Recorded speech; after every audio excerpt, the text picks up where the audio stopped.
encantada de volver a colaborar con médicos nucleares, con jóvenes nucleares. Y yo soy médico especialista, ahora se llama Medicina Nuclear e Imagen Molecular. Y también soy presidenta del grupo de trabajo de la Sociedad Española de Medicina Nuclear. Yo lo que voy a hablar brevemente, intentaré, es sobre mi especialidad y un poco al final las salidas que pueden tener como ingenieros en la medicina nuclear. Vamos a hablar qué es la medicina nuclear, que son los radiofármacos, que son justo los elementos que nosotros utilizamos para el diagnóstico y el tratamiento, de dónde vienen esos radiofármacos, las aplicaciones médicas y, como hemos dicho, las salidas de futuro profesional. La medicina nuclear es una especialidad médica dedicada al diagnóstico y tratamiento de pacientes mediante el uso de sustancias marcadas con radioisótopos que proporcionan una información esencialmente funcional, a diferencia de lo que es la radiología. Utilizamos fuentes radiactivas no encapsuladas y ahora mismo la especialidad se ha dividido en medicina nuclear convencional y la imagen molecular, que es el PET, y en tratamientos metabólicos y la terapnosis.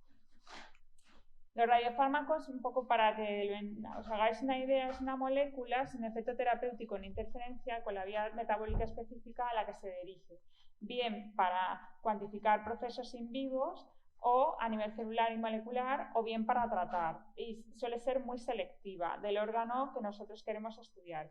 Se une a un radionúclido que emite una radiación detectable, o bien para ver en el diagnóstico o bien para tratar, y al final lo que se obtiene es un radiofármaco. Es muy importante que sepáis que la imagen molecular de medicina nuclear es mucho más precoz que la imagen anatómica de la radiología. Nosotros detectamos cambios más metabólicos y moleculares que son mucho más precoces que los anatómicos de la radiología. Las ventajas que tiene es que son pruebas muy poco invasivas, prácticamente nada, tienen una exposición muy baja a la radiación y además de cuerpo entero, que eso disminuye la dosis recibida. Tiene ausencia de grandes contraindicaciones, por ejemplo, el embarazo y la lactancia ya son relativas. Este año en el servicio llevamos 3 pruebas a embarazadas. Sirve para el diagnóstico y el seguimiento en procesos neoplásicos y cada vez más en inflamatorios e infecciosos. También sirve para tratar enfermedades malignas y benignas y son pruebas de muy alta sensibilidad. Esto significa que tú lo que detectas son pacientes que pudieran estar enfermos o descartarlos y luego, si acaso, someterlos a estudios más complejos. En medicina nuclear utilizamos distintos tipos de energía, bien podéis, vosotros esto lo conoceréis incluso mejor que yo. En el laboratorio, que se hacía antiguamente, ya esto se ha dejado casi de utilizar, y la terapnosis se utiliza radiación alfa. Los tratamientos metabólicos se utiliza radiación beta negativa, que sabéis que son los electrones, y en el diagnóstico por imagen se utiliza bien en la medicina nuclear convencional la radiación gamma, que son los fotones, y la beta negativa, que son electrones, y también la imagen molecular se utiliza los positrones, que sabéis que son los electrones positivos. ¿De dónde vienen todos estos radiofármacos? Pues no, al contrario de lo que piensan muchos médicos, hoy incluso esta mañana alguien me comentaba, es que no sé si lo tendréis en stock. No, los radiofármacos nunca están en stock. Se producen en ese mismo día, incluso horas antes o incluso en el momento antes de la inyección del paciente. La mayoría son inyectados, algunos otros son pinchados subcutáneos o, por ejemplo, vía oral también existen. Se producen, por ejemplo, los ciclotrones producen, que es un acelerador de partículas, los emisores de positrones, que son los electrones positivos. ¿Qué es un ciclotrón? Pues es, como hemos dicho, un acelerador de partículas en el que un blanco, que veis es un isótopo padre, que sería la F, es sometido a una aplicación de un campo magnético y también un campo eléctrico de alta frecuencia, es bombardeado y al final se obtiene un isótopo hijo, que es lo que nosotros queremos al final obtener, y es lo que luego se unirá a la molécula y obtendrá el radiofármaco. También se producen reactores nucleares, que es un dispositivo que se produce una reacción nuclear en cadena de forma controlada. Están basados en la fisión nuclear y el más frecuente es el de agua a presión. Y luego, sin embargo, en lo que es los servicios de medicina nuclear, lo que se utilizan son los generadores de radionucleidos, donde ya está obtenido, o sea, están dentro ese isótopo padre que nosotros contenimos, por ejemplo, lo transformamos al final en isótopo hijo, diluyendo con, por ejemplo, suero salino. Estos son los más frecuentes que se utilizan en medicina nuclear convencional. son los isótopos que contienen molibdeno y tecnecio, que la mayoría de las exploraciones de la nuclear convencional se utilizan el tecnecio para el diagnóstico, entonces se diluyen con un suero salino y de ahí diluyes el molibdeno y al final obtienes el tecnecio 99.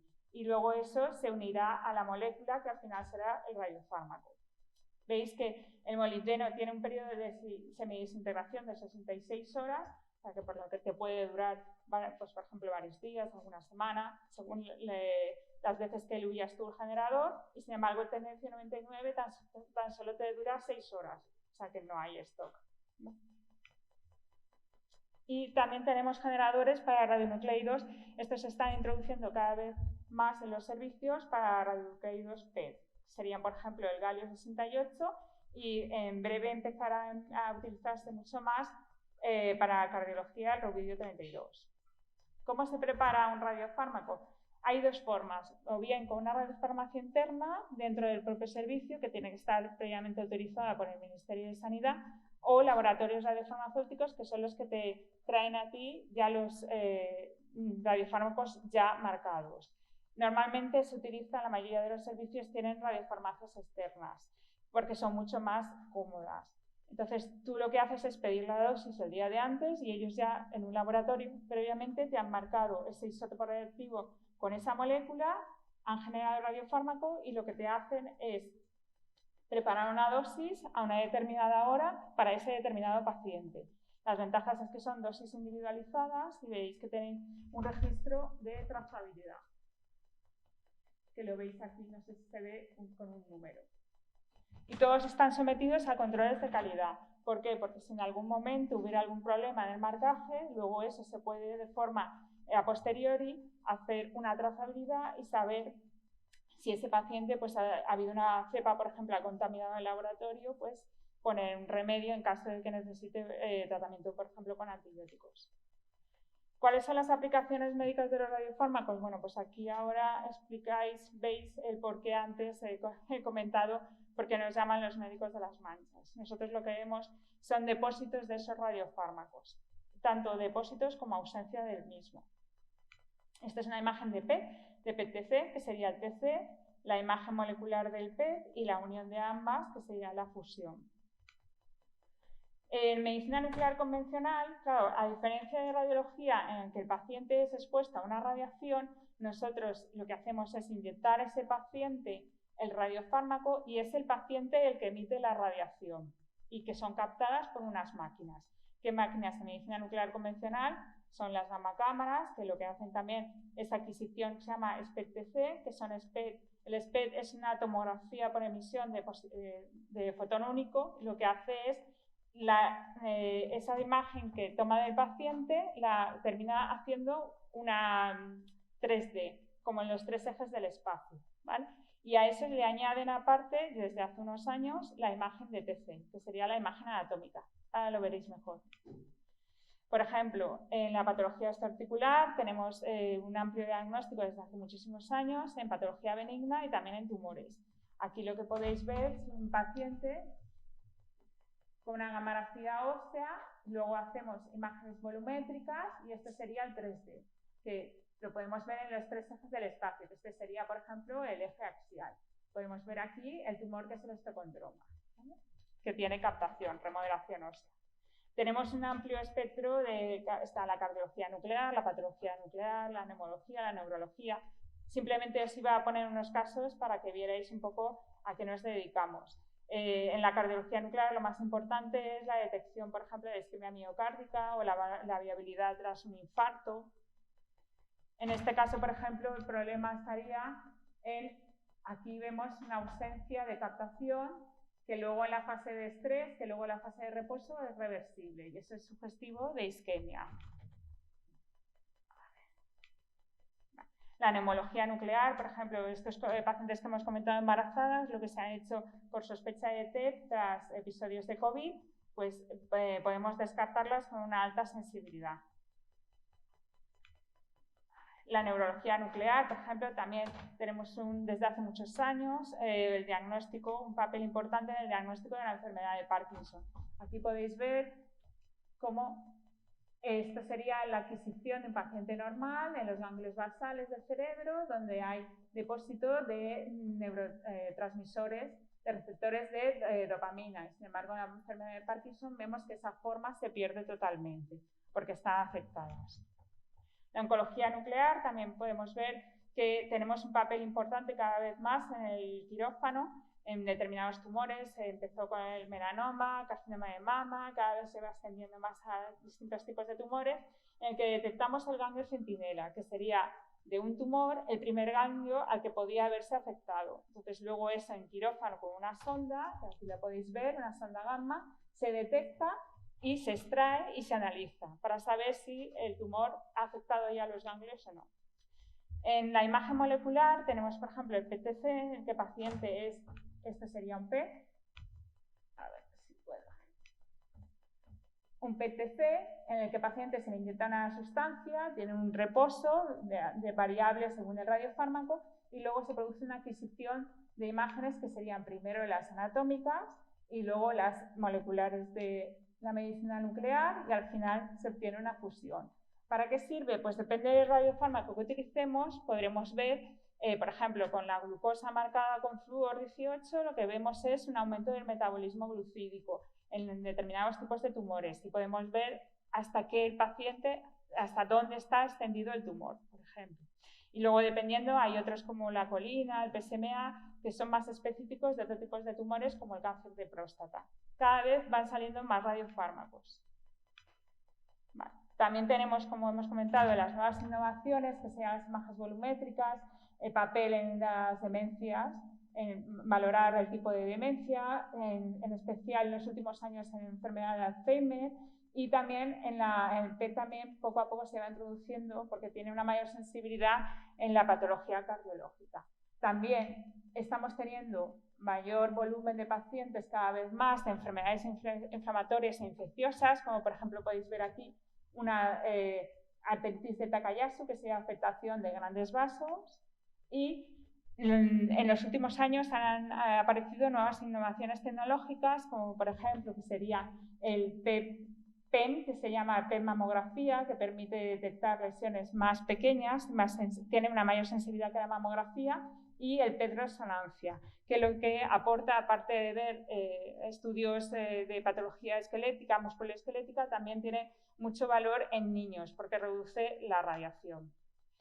Ya lo último que se va a ir poco a poco ir extendiéndose en la medicina nuclear es el inmunopet, que sería una forma de radiofármaco que marca un anticuerpo contra un determinado tipo de tumor y le puedes hacer una imagen y ver hasta qué está extendido ese tumor y es mucho más sensible y más específico de cada tipo de tumor. Entonces luego le puedes incluso dirigir un tratamiento a ese tipo de tumor. Y ya si lo marcas, que luego lo veremos, sería también lo que se llama la terapnosis. Los tratamientos metabólicos empezaron en los años 40 con el yodo 131 para la patología de hipertiroidismo o también de cáncer de tiroides. Y después, posteriormente, se desarrollaron con el estroncio, el samario, el dolor de metástasis óseas de carcinomas que están diseminados. También tenemos papel en las sinubertesis radioisotópicas, que serían pacientes que tienen dolor en las articulaciones y que son intratables con otro tipo de medicamentos y, sin embargo, esto les reduce inflamación y dolor. A veces van apareciendo y desapareciendo algunos tipos, por ejemplo, de radiofármacos que no sabemos muy bien por qué dejan de utilizarse, pero por ejemplo el Cebalin era un radiofármaco muy útil en los linfomas no Hodgkin que eran refractarios, era gente que se moría, que no tenía ningún tipo de esperanza y sin embargo este tipo de tratamiento que fue el Cebalin se utilizó durante unos años y vemos que hasta el 50% de los pacientes tenían hasta una respuesta completa. Veis aquí cómo habían captaciones que eran ganglios linfáticos afectados y aquí ya habían desaparecido, o sea, que por lo menos tenían una esperanza. Y en la última innovación ya es el lutecio 177, que empezamos con los tumores neuroendocrinos, veis como pacientes que tienen afectación muy diseminada, gracias a las dosis que van recibiendo, pueden llegar incluso los tumores neuroendocrinos a una respuesta completa y curarse. Y esto, el lutecio PSMA, oiréis de aquí a un año o dos cómo se va extendiendo en España y en Estados Unidos se está utilizando mucho. Y es lo mismo que decíamos antes, es una esperanza para los pacientes que tienen carcinoma de próstata, que tienen una afectación muy diseminada, que son parapaliativos, que no hay ningún tratamiento que los pueda tratar y, sin embargo, no solamente se reducen las lesiones, sino que se han visto algunos casos de remisión completa, de gente que se cura. ¿Cuál es el futuro de la medicina nuclear? Pues pasa por más y mejores equipos con PET digital, que cada vez van a durar menos los estudios y eso va a ser un problema para los médicos nucleares, porque ahora mismo, cuando yo empecé hace 20 años, duraban 50 minutos y tardas unos 50 en informarlos. Luego, posteriormente, pasaron a 30 y luego ahora duran 13. Y estos van a durar como 4 o 5 minutos. Entonces vamos a tener un problema, es que se van a hacer muchos más estudios que médicos van a poder informarlos. Y eso va a ser un problema grave en el futuro. Y mejores radiofármacos, en lugar del lutecio pasaremos al actinio. Y aquí es donde viene lo importante también para vosotros, que es en los procesos, por ejemplo, de gestión clínica, en las rutas asistenciales, donde aparte de lo que es el Big Data, vais a tener un papel importante en los hospitales. De hecho, ya hay algunos hospitales que tienen en su plantilla de ingenieros incorporados. ¿Cuáles serían vuestras salidas profesionales? Pues, por ejemplo, sería la cuantificación de imagen, que nos ayudéis no solamente a la evaluación visual, sino a que nosotros digamos si hay una aceptación o no, de, por ejemplo, en la cuantificación en el PET cerebral, saber si es cuánto está afectado y hacerlo de forma objetiva y reproducible. Y para eso, todo ese tipo de cuantificaciones necesitamos ingenieros. También para la planificación de radioterapia, en lo que serían los radiofísicos en los hospitales, ahí ayudan mucho a los médicos nucleares. En la protección radiológica, por ejemplo, en el diseño de búnkeres, en la ingeniería de ciclotrones y reactores nucleares, y luego en los servicios en la seguridad con los controles de calidad y de verificaciones de uniformidad. Y también, como decía antes, en los diseños de procesos clínicos. Y bueno, esto es anecdótico, me gustan poner siempre estas diapositivas porque, bueno, vosotros sois ingenieros, pero también hay que tener en cuenta que la energía nuclear, bueno, pues es una energía segura, es una energía que salva vidas y para poner un poco en perspectiva lo que sería, por ejemplo, vivir cerca de una central nuclear durante un año irradia menos que un vuelo en avión o que vivir en un año en una casa de piedra o que una radiografía de tórax o la dosis anual que recibimos de la comida o del agua. Y esta, bueno, es siempre la anécdota de la charla, que comer un plátano te produce más dosis radioactivas que vivir un año junto a una central nuclear, que dormir acompañado ya sabéis que también, y que la cerveza equivale a 3 meses de vivir junto a una central nuclear. Espero no haberos aburrido mucho y gracias por vuestra atención.